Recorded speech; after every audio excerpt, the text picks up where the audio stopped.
Welcome back to Game On, where we use sports and athletics to talk about everything related to mental health. So we are on the cusp of the Olympics starting, and the Olympics is very interesting. So many aspects of it, so many layers to learn from, and we'll focus on just one or two today.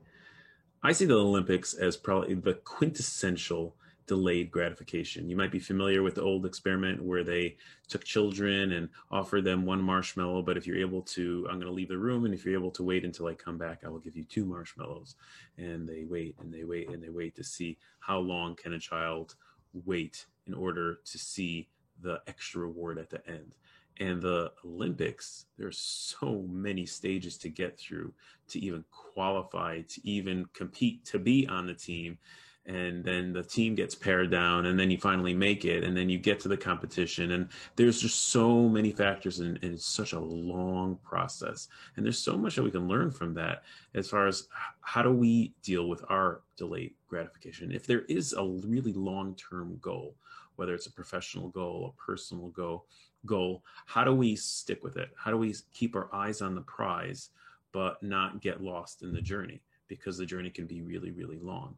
And it would be interesting to talk to an Olympian. I haven't really bumped into too many where I am, but I just think we still can learn from it, that there's a certain amount of persistence. We can learn from it about creating simultaneously long-term goals and then short-term goals. And if we're able to compartmentalize and make it into steps, then it doesn't feel like this all or nothing. So shifting away from all or nothing. Another thing to learn from it is shifting away from depending on results, still desiring results and desiring an end game, but not depending on them, and really focusing on what am I in it for, and using myself as the barometer to reach those, we'll call them mini goals, but I wouldn't even use the word goals. I would say, why am I in it? What is my why? What makes this important to me that I'm willing to dedicate 4 years, 8 years, sometimes 16 years of my life to get there so I can get the gold medal? Of course, everybody wants to win, but we have to find a way to tap into what motivates us all along the way. What is our passion for it? Because then we'll be able to push ourselves along the way. The gold medal is not won at the games.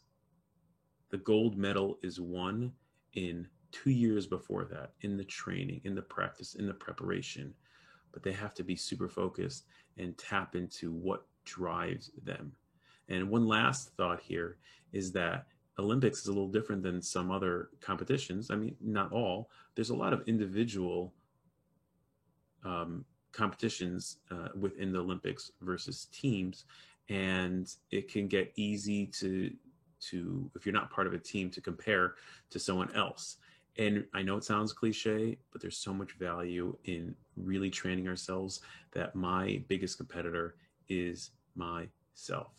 And that can keep on pushing me, and I want to strive higher and higher and higher and higher, but I'm my competitor. I want to squeeze every last drop out of me.